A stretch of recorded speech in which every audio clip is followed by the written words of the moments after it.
Seconda corsa, ora gli allievi in sulchi. Sono in 9, 1 Ultimo Dalvio, Marco Cerrocchi, 2 Alfredo Dippa, Giuseppe Cangiano Junior, 3 Sirio Di No, Francesco Di Giulio, 4 Solimano, Fabrizio Brandi, 5 Arcana of Nando, Rosolino Alessandro Manca, 6 Zemambini, Giuseppe Ferrante, in seconda fila 7 Vaniglia Ido, Alexis Sanchez, 8 Argo del Ronco, Domenico Ciardo, 9 Seveso, Emanuele Masoero.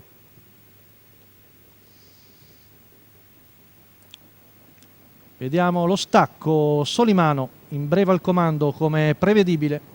Parte svelto anche Zemambini che cerca posto nella sua scia, posto che c'è in abbondanza, quindi Giuseppe Ferrante si accoda secondo.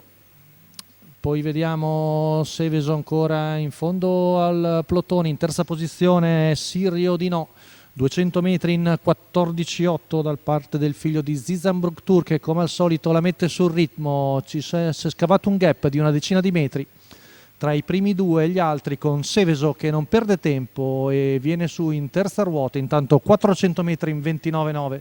Seconda curva Solimano a Zemambini, poi l'1 all'esterno di Ultimo Dalvio in anticipo su Seveso. Sirio Di No invece è terzo alla corda davanti al Vaniglia Ido.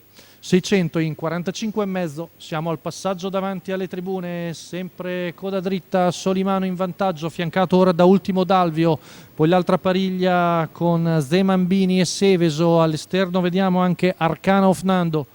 15-1 qui davanti alle tribune, primo giro in 1 minuto e 6 decimi, Solimano sempre in vantaggio, Seveso sempre in seconda pariglia. Arriviamo al chilometro in 1.16.3, 15.7 la curva, retta di là con Ultimo Dalvio ancora tonica all'esterno, ma ora Seveso si lancia in terza ruota con Emanuele Masoero.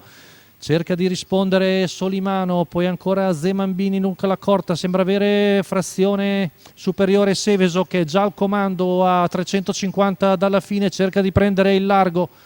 Poi gli altri che ci provano con Alfredo Dippa in quarta ruota, ma Seveso ha scavato un gap di una decina di metri, percorre l'ultima curva in 15,4, retta d'arrivo, Seveso al comando mentre gli altri sono a ventaglio a lottare per il secondo posto.